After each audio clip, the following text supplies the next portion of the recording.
நிறைய ஷிப்ஸ் அந்த பாஸை தாண்டி போகவே முடியல. நிறைய ஷிப் இந்த பாஸை தாண்டி போக முடியாதனால நிறைய ஷிப்ஸ் எல்லாமே அங்கேயே என்ன பண்ணியிருக்காங்கன்னா பார்க் பண்ணி வச்சிருக்காங்க. இதனால என்ன ஆகுதுன்னா இந்தியாவுடைய எல்பிஜி ஷார்ட்டேஜ் கொஞ்சம் கொஞ்சம் அதிகமாகிட்டே இருக்கு. இதான் அதோடைய பேக்ரவுண்ட் நியூஸ். அப்போ ஃபியூச்சரில் ஈரான் கண்டினியூஸாக இதை நம்ம பேசேஜை நம்ம க்ளோஸ் பண்ணி வச்சுருந்தாங்க, எந்த கப்பலையும் அலோவ் பண்ணலன்னா எல்பிஜி ஷார்ட்டேஜ் மட்டும் இல்லாமல் ஆயில் ஷார்ட்டேஜும் கொஞ்சம் கொஞ்சம் அதிகமாகிடும்.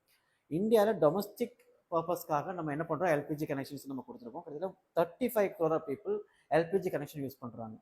எங்கே எல்பிஜி கனெக்ஷன் ஷார்ட்டேஜ் வந்துருமோன்னு சொல்லி என்ன பண்ணாங்க, நிறைய பீப்புள் ரீசெண்டாக அதை புக் பண்ண ஆரம்பிச்சிட்டாங்க. ரீசெண்டாக புக் பண்ண ஆரம்பிக்கும் போது கிட்டத்தட்ட பொதுவாக 35-40 கோடி புக் பண்ணுறாங்க. இன்னைக்கு 40-50 கோடி பேர் என்ன பண்ணுறாங்கன்னா நிறைய பேர் சிலிண்டர் புக் பண்ண ஆரம்பிச்சிட்டாங்க. இது எல்லாமே அந்த ஷார்ட்டேஜை எக்ஸ்பெக்ட் ரொம்ப அதிகப்படுத்திட்டே இருக்கு. இது எல்லாமே சிலிண்டருடைய ப்ரைஸ் இன்க்ரீஸ் ஆகும், தென் அதோடைய சப்ளை ஷார்ட்டேஜ் ஆகும், நிறைய வாய்ப்பு ஏற்படுது. ஸோ கம்மிங் ஃபியூச்சரில் இந்தியா ஒரு டிப்ளமேட்டிக்காக நம்ம ஈரான் கூட நம்ம பேசி என்ன பண்ணணும், இதை சரி பண்ணலன்னா இந்தியாவில் ஆயில் அண்ட் கேஸ் சப்ளை ரொம்ப அதிகப்படியான கிரைசிஸ் ஃபேஸ் பண்ண வாய்ப்பு இருக்கு. ஓகே, இதோடைய பேக்ரவுண்ட் நியூஸ். இப்போ நம்ம நியூஸ் ஹெட்டிங் பண்ணலாம். is amid escalating tensions in West Asia, disrupting or being reported in supply of liquid petroleum gases cylinders in several Indian cities, including Mumbai and Bangalore and Kolkata.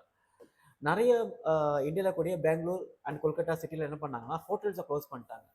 ஹோட்டல்ஸை close பண்ணிட்டாங்க. அதனால என்ன ஆகுதுன்னா நிறைய ஹோட்டல்ஸை run பண்ண முடியல. இப்போ hotels நிறைய close பண்ணதுனால ஒன் டேல கிட்டத்தட்ட 1,000-1,200 crores ஆஃப் ரெவன்யூ என்ன கவர்மெண்ட் ஆஃப் இந்தியாவுக்கு லாஸ் ஆகுது. ஓகே, ஸோ இப்போ எல்பிஜி கனெக்ஷனை பற்றி பார்க்கலாம். எல்பிஜி பற்றி பார்க்கலாம். Is liquid petroleum gas is highly flammable, energy rich and clean burning fuel composed mainly for propane and butanes. So இந்த மாதிரி ப்ரொபைன் அண்ட் பியூட்டின் சேர்ந்த ஒரு கலவை தான் இந்த எல்பிஜி கேசஸ். இது highly flammable and highly energy rich and obtained during crude oil refining or natural gas processing and is stored under pressures.